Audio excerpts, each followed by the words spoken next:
Good evening, good morning, good afternoon, wherever you are watching us from. This is your regular show, Connect with Comfort show, and I'm your regular host for the show, Comfort Eyitayo.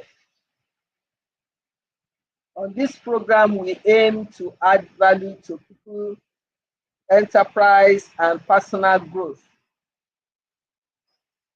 For each show, we feature special guests who are subject matter experts that helps us to share insights on the topic of the day. I'm glad you're able to join us today.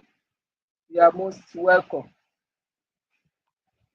Today's interesting topic is what touches every aspect of our personal and professional journey, and that is how growth defines who we are.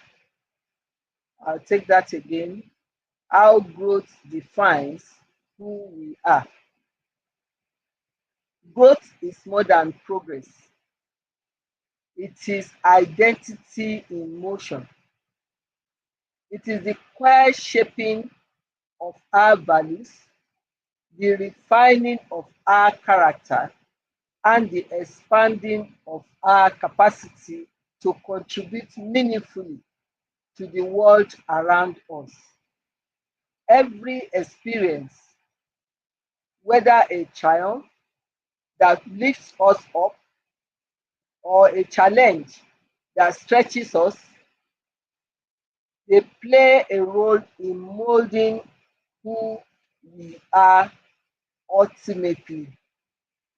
We are not defined by where we start, but by how we have evolved. Growth invites us to become more aware, more resilient, more intentional in what we do. It urges us to ask the question, what am I learning? How am I changing? Who am I becoming? And in answering these questions, we discover that growth is not an event, but a continuous unfolding journey.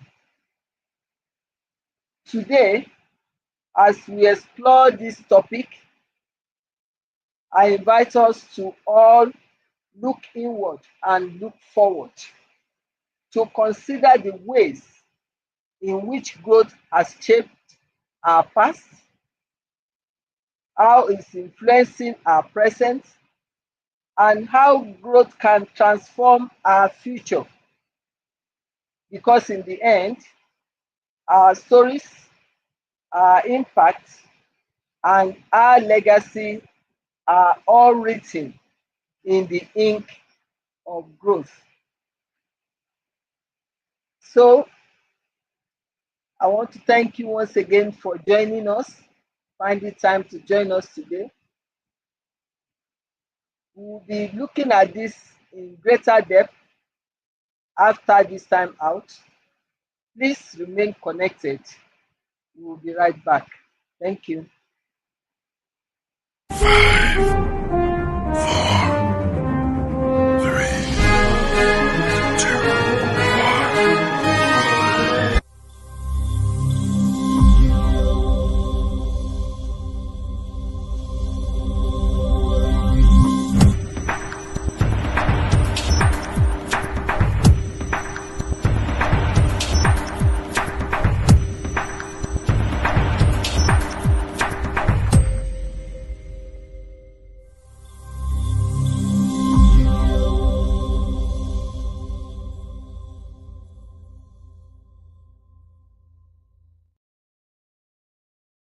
Welcome back. Our guest for today's topic need no further introduction. He's a regular and one of the pillar of this show. So you know him already. He's a business coach and he's fondly called coach, and some people call him Oracle. And he has different names. So he has different names given by different people apart from the one we gave him. So please join me in welcoming Mr. Rotimi Tayo to connect with Comfort Show today on this very important topic. Good evening. Thank you for Thank you, having me. Rotimi, for joining us. Good evening. Good evening. I know you are busy. We can hear some noise in the background, but we'll try and cope because you're a busy person. Thank you very much. So, without much ado, we'll go straight into this topic by asking you to define growth. What does growth mean to you as a person, as a professional, on emotional ground, and even spiritual?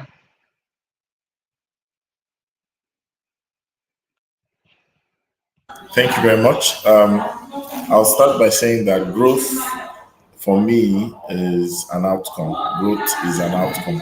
It's an outcome across life's dimension that shows increase, that shows success, that shows significance, that shows movement on a progressive level. So, as individuals, as human beings, we believe that growth shows that life is in progress or is in existence. So, I believe that growth is not what we do, growth is what we become, growth is also the outcome that we have at the end of the day. Thank you. Thank you very much. I hope you can get the background noise minimized a bit so that it does not interfere too much. I know you are in a session. Okay. Thank you for that definition. I'm sure many people can understand and identify with that. But how do we distinguish between true growth and mere activities or business? Some people they are all motion, no movement. So how do we distinguish? One practical way to be able to distinguish between growth and movement, or when we say growth and just productivity or activity, is the outcome and the results. I normally put it from this perspective that we can have output, but output do not necessarily guarantee outcomes, right? Our output are a sign that we are busy, we are active, we are having the activity of what we do, but then the outcome is really about the results. So for me, growth is embedded in the results that you have, right? If you think about a ceiling fan, when there's no power or there's power outage, it might still appear to move, but the electric current is no longer present. So it's a matter of time, it will come to a gradual halt. And like they normally say, a dead clock is right only twice a day. So growth really proves that there's outcome in what we do, there's result in what we do. And that's when you are able to distinguish being busy as opposed to being able to say you are growing. Thank you. Hmm, that is very deep. So we should be result oriented and not just be seen to be doing something. What is the outcome? What are we giving as result of other business, if I can use that word? Thank you very much for that clarity. So let us identify and see how this is transformational. How does growth reshape our identity over time? So I believe that that's a very powerful question because over a period of time, growth tends to shape our identity in the angle of how successful we are, because success is a dimension of growth. But furthermore, growth also helps us to shape our identity in terms of how significant that we are. People and businesses who have been able to demonstrate growth have actually stepped into a place of significance that it's difficult for them to be ignored. And if you look at it on the individual basis as well, growth has a way of standing you out. And that's why sometimes we use the nomenclature of the biggest brand, the best brand, the most brand, the first brand. It's a signal of growth. A growth that is being enjoyed by a person or brand tends to make them a force to be reckoned with, even sometimes within the markets that they play. Thank you. Thank you very much. In that context, can someone experience significant growth without changing who they are at the core? The truth about it is that growth actually would definitely change us. That's the truth about it because they normally talk about a model that guarantees growth, which is called the be, do, have model.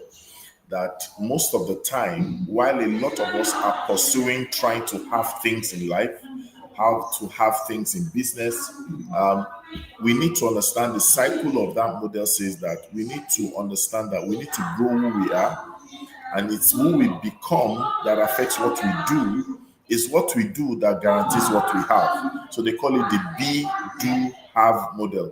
So if there's anyone looking at having anything or possessing anything, he must connect it to what he does. But for you to do that thing excellently well, it must be connected to your being. So the quality of your being, the state of your being, the person you become as a person will ultimately affect what you do and eventually what you have. Okay. So, thinking about that, what aspects of our identity tend to evolve the most as we grow? For instance, is it our values, our habits, mindsets, or even relationship?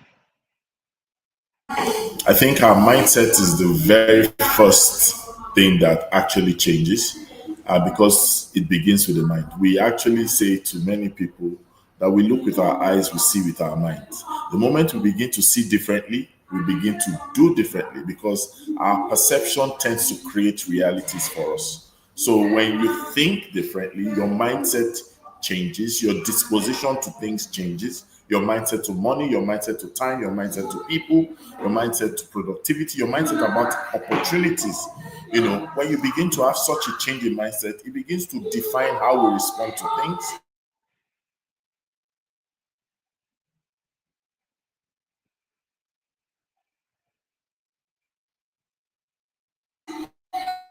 And that's when we begin to see behavioral changes. You know,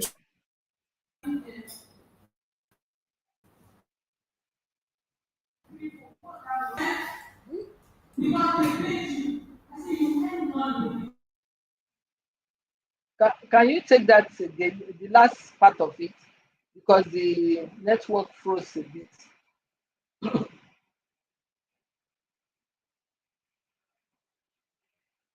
Can you hear me?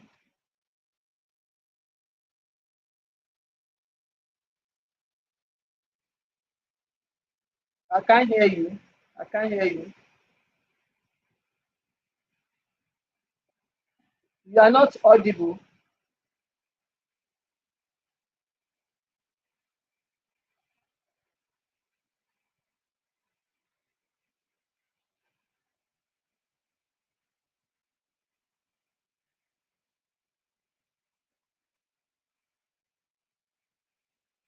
Okay, maybe before it comes back, just to reiterate that he did say, and I also want to confirm that our mindset will begin to change first when we experience growth.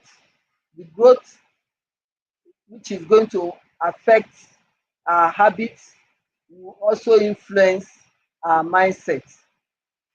I think he's having a network challenge. I hope he'll be able to join us quickly.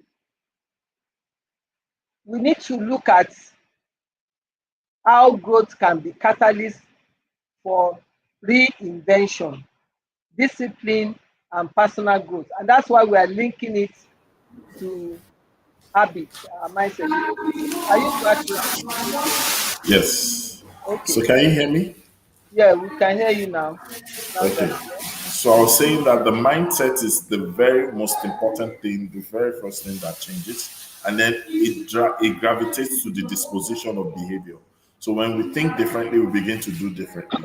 So as we grow in our mindset, as we shift in our mindset, we begin to shift in what we do. That's why we always say when people know better, they tend to do better.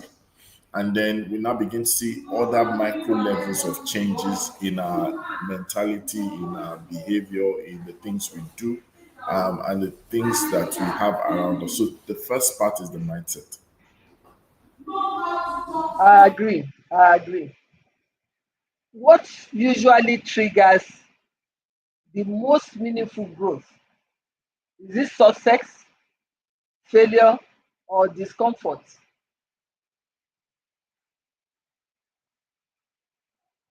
I think I would go for discomfort because sometimes success might come from a place of comfort.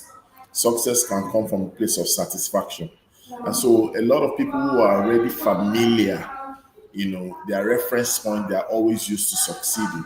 They might not grow beyond a particular level. In fact, it might become too familiar with them that they don't even want to go to anything that they know they might get better, but it will be a risk of failure.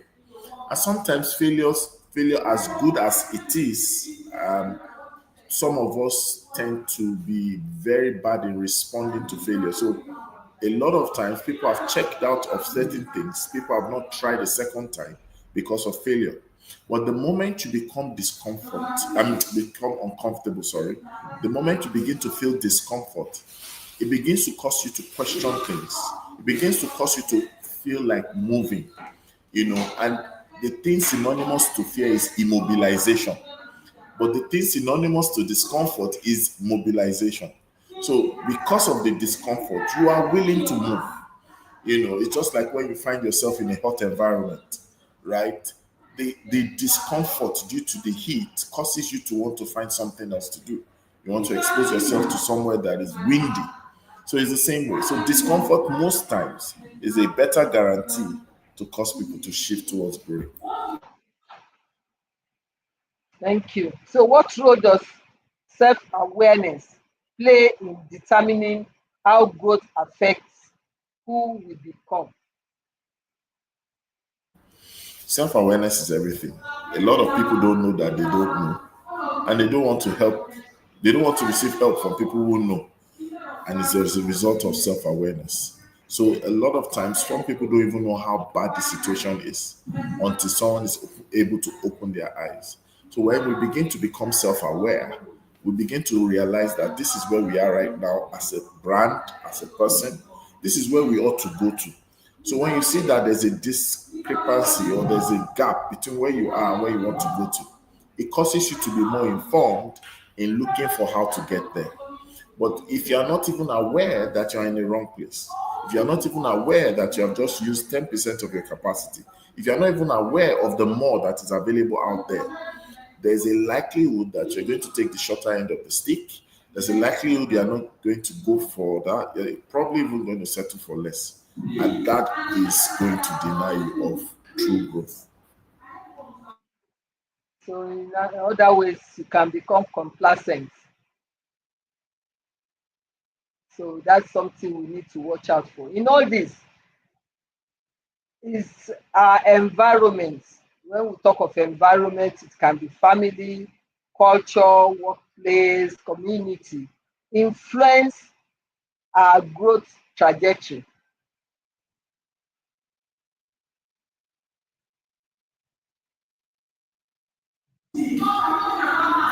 So, can you come again with the question? I'm saying that with what we have just looked at so far, can anything in our environment, and by environment I mean family, culture, workplace, community influence our growth trajectory. Oh yes, we are a product of nature and nurture, and so the environment has a huge role to play. In fact, we sometimes say the environment is education in itself, because when you think about how your upbringing is, you adopt certain philosophy and beliefs from your environment. You also adopt certain acceptance in terms of reality of possibilities. So your environment can actually put a cap on you or a glass ceiling on you, and that's why a lot of people sometimes do not do more than they are able to do, because they are in an environment that is not in a reference of abundance. There are certain places that speak scarcity loud in your face. And when people are bound by environment, what happens is they are not able to do beyond. There's a popular illustration of a particular shark in a tank, and we all know what a shark is. A shark can grow very big in the water, natural habitat. But because the shark is kept in a tank, there is the tendency of actually just growing within the size of that tank. And so what now happens at the end of the day is that the shark is not living to its potential. The shark is living what we call a conditioned reality. But now, if you throw that same shark into salt water or into the ocean, you will be shocked that the shark will grow beyond the size of that tank or aquarium. So it's the same thing with every one of us. Our environment, regardless of who we are, can play a key role in even how far we can see, how far we can dream, and how far we can go. So environment plays a very critical role. They say you can take a man out of the bush, but if you are not careful, you might not be able to take the bush out of the man. You'll find the man in the same place. Thank you very much for that. That's something we really need to watch out for. So we know our environment is very critical and we should be mindful. And that's what that is saying. Anything that is going to cause limitation for us, we should avoid it or try to make sure we live above it. Thank you very much for that response. It may sound it may sound funny that maybe some people may not want growth, but we have such. So why do some people resist growth even when it is necessary? Number one is because they don't want to be changed. They like to be in the status quo. They rather want everything to change as long as they don't change. That's one. Number two is because a lot of times people are actually scared of succeeding. It might sound strange, but the truth is people are afraid of succeeding. So what if I truly succeed? And a lot of people are plagued by not just their personal philosophies, but they've also inherited certain other philosophies of other people. And that affects them. And then also their personal values. A lot of us have what you call values mismatch. So we have values based on the dictionary meaning. So you see people say, my value is integrity, my value is this. And so some people don't realize that values actually deliver the goals and dreams that you have, not the other way around. So someone is saying that, well, I am a person of integrity. And then they now say, if I start pursuing money, the fear is that You can be compromised.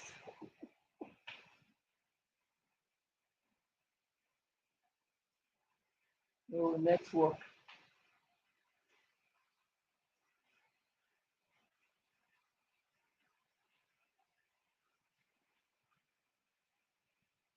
Okay.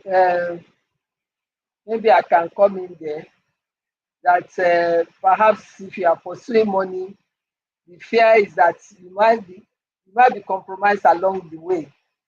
So they rather keep in the comfort zone or a safe zone to avoid being compromised. But that should actually not deter us from pursuing growth. It it should not deter us from pursuing growth. Another thing that deters people from pursuing growth is fear, insecurity. Why I'm pursuing this growth? What if the undesired happens?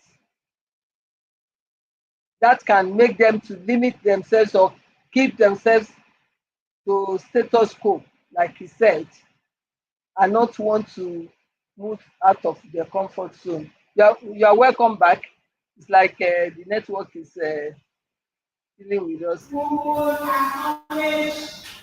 are welcome back. You can finish your Thank you. thoughts. Thank you. You can finish your thoughts on why people Okay. resist growth. So sometimes the values that we have might not be the values that subscribe to the goals that we have, which will lead to growth.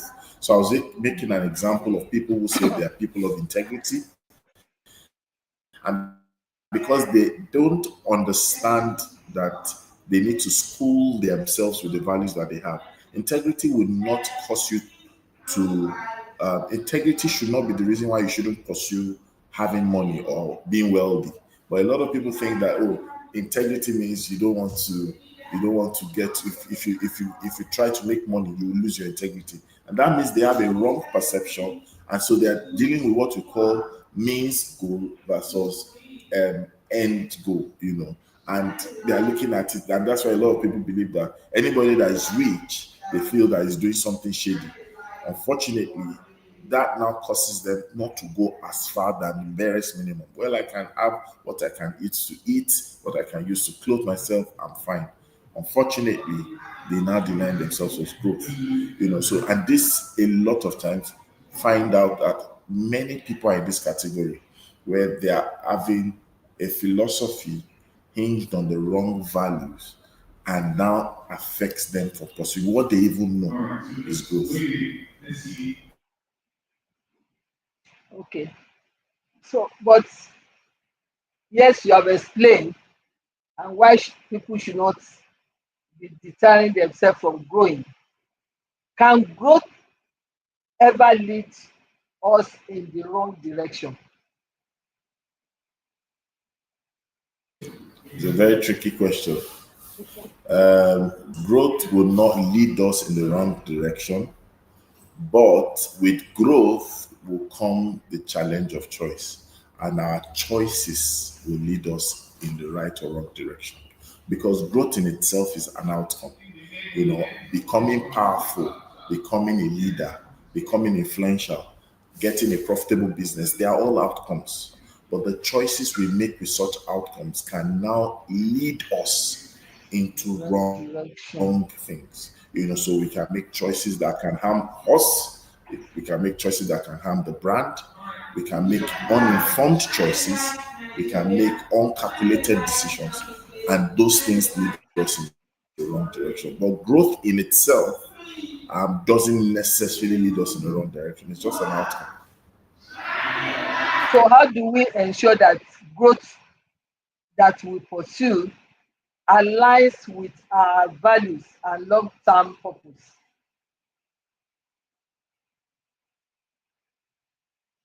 I think it starts from us going back to the vision that we have, either for our lives or for that purpose or for that business, which is how actually the flow. Vision comes first, the mission comes next, the values comes after. The vision will tell us the values we should subscribe to. And based on the values we subscribe to, then we'll now get into a position where we are able to now do the right thing or get the right outcome.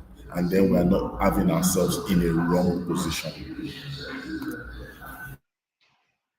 So, what does intentional growth look like compared to accidental or forced growth? Intentional growth is growth by design. It's growth that you actually know, you plan for, you design for, and you position for. So the outcome doesn't surprise you. But the moment the outcome surprises you, then it's an accidental growth. It's an accidental outcome. So, if the outcome surprises you, it's an accidental growth. But does it mean accidental growth is not good or may not be good? You can project that a business. Accidental Uh, growth. right. I was going to say you can project an outcome for a business engagement, for instance, and surprisingly, it's your expectation is surpassed. Like the outcome quadruples what you planned for other factors, of course. Do we now say that that Yes. accidental So growth is that's not now good? from the, yeah. No, no, no. So at least there's a design that preceded that outcome. So the magnitude of the outcome can surprise us. That's excitement. But in terms of when it wasn't a plan, that's accidental. It's just like somebody stumbling on something. That's accidental. But if it is a designed pathway that led to that growth, then that is now intentional growth. And the reason why we always tell people to do that is because at least that's within your control. You can't predict how many accidental outcomes that will come to you, but you can at least predict the ones that you design. And when you design it well, it gives you a better outcome. Okay. So how should we measure the impact of growth on our lives, externally or internally? Well, not all growth is visible, and definitely in measuring growth, it has to be both internally, externally. There are certain things people won't see. There are certain things the world will not notice, but we can tell. Our roots are going deeper. Our foundation is getting stronger. We are becoming enlightened. We are becoming informed. We are increasing our level of awareness. We are showing a bit of stability. There's a bit of predictive profiling for ourselves. But then the external part is that, oh, it's making sense. We're making money. We're getting successful. We're growing in size, or we're increasing in numbers. We're getting significance. We're growing market share. There's a bit of identity and visibility to our advantage. All those are external growth. So those two things are easily measured, the one that is visible and the one that is not. Okay, thanks. So in what ways can growth make us more resilient, more empathic, and more purposeful?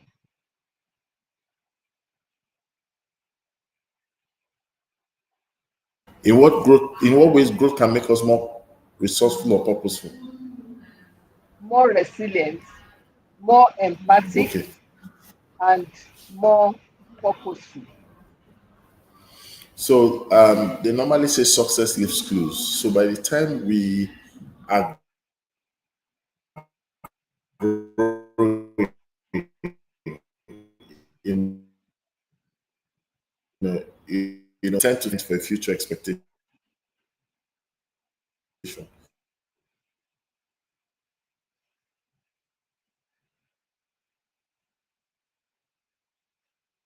easily as possible. And that's why you find out that people who grow easily embrace scaling up, scaling higher. People who grow embrace growing better, becoming bigger. People who grow are actually looking for new conquests, looking for new markets to conquer, looking for new areas to penetrate. So growth in itself is an encourager because it can serve as a down payment for our future expectation. So how does growth we experience influence the people around us, family, colleagues, and community?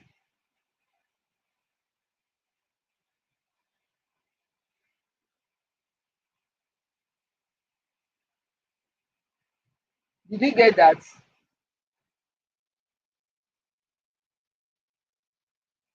Did you get the question?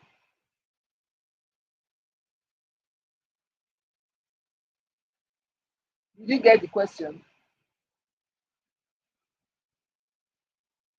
We can't hear you. We can't hear you.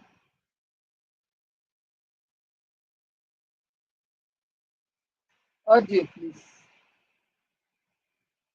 So, yes, I got the question. I got the Okay. question. So I'm saying that growth. Oh, hello, Hello? hello, Yeah, we can hear you now. hello, We can hear you. We can hear you. hello. So I We can said hear you. yes, yes. So I said our growth is a template in itself. So the more we succeed, the more we give others permission to succeed. Our testimony becomes their testimony. So they can say that if he can do it, if she can do it, I can do it.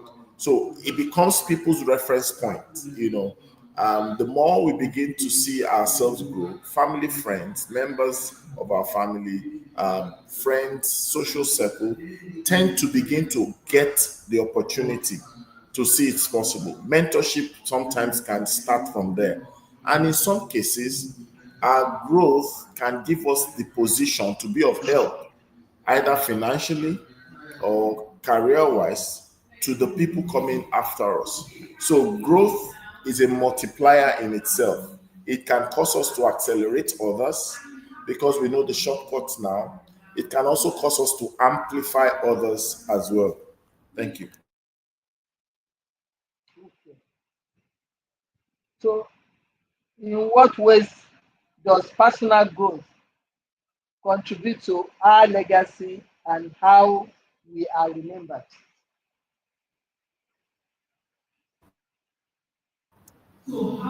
Personal growth actually reinforces and stamps our legacy. Because when you think about it carefully, right, our legacy is the summary of the things that people remember while we are here after we are gone, right?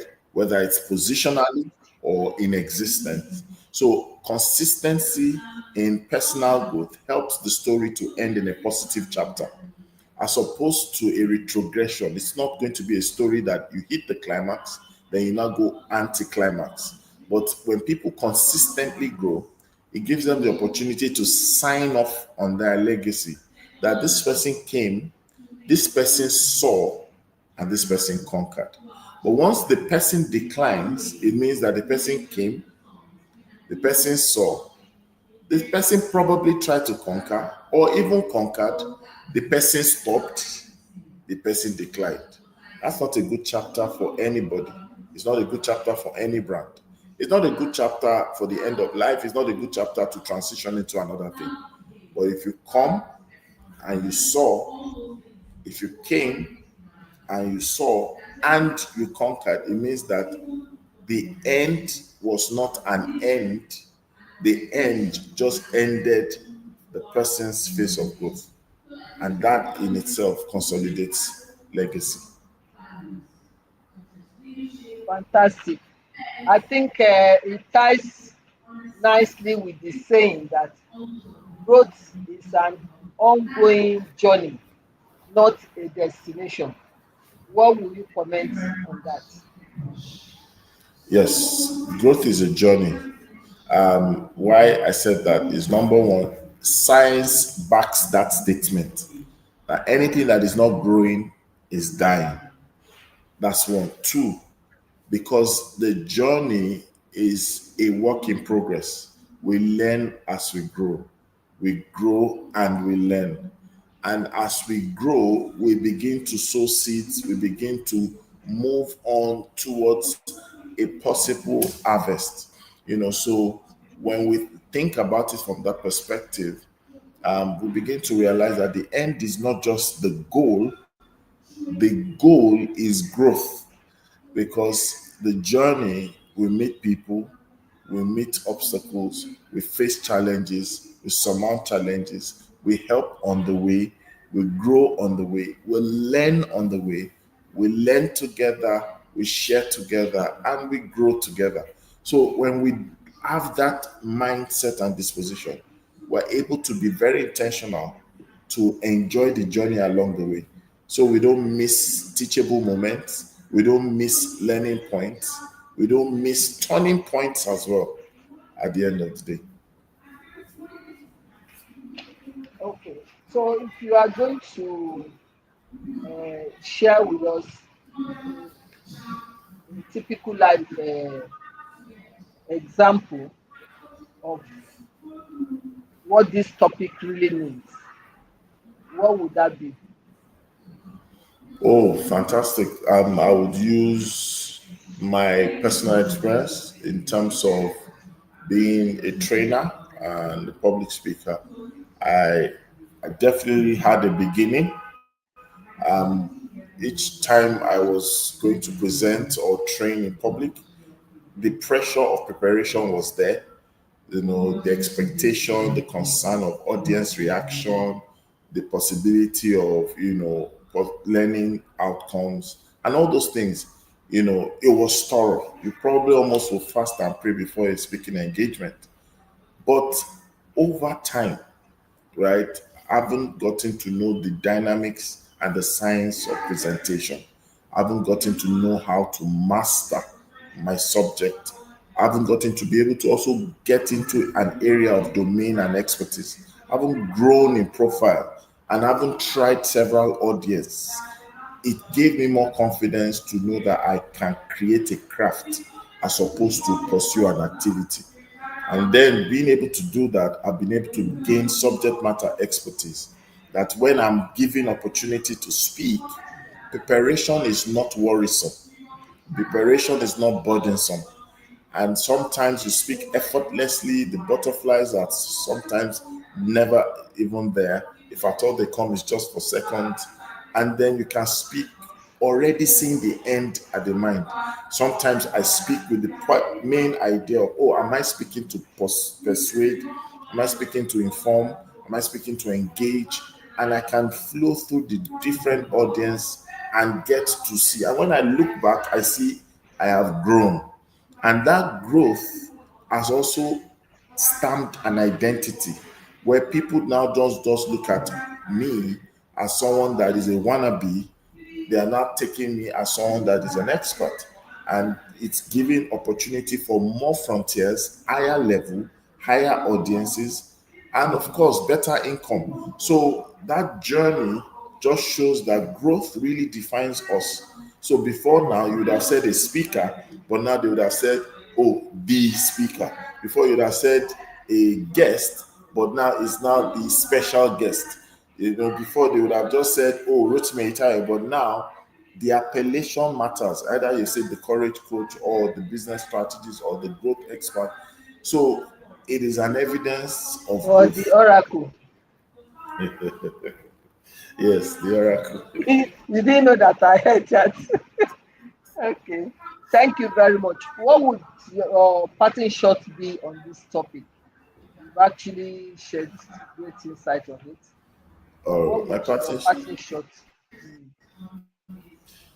my parting shot would be that for everyone listening and anyone who will listen after now, growth is a must. It's not something that is a nice to have, it's a must. In all that we do, we must make sure we grow. And as we grow, we focus on the journey, not just the destination. So that the pressure of comparison, the pressure of not being done, does not take away the joys of the moment, right? The learner, the more we learn, the more we grow, the better we become. Thank you. Thank you very much. It's always a delight to have you on this show. You've actually proved your mental.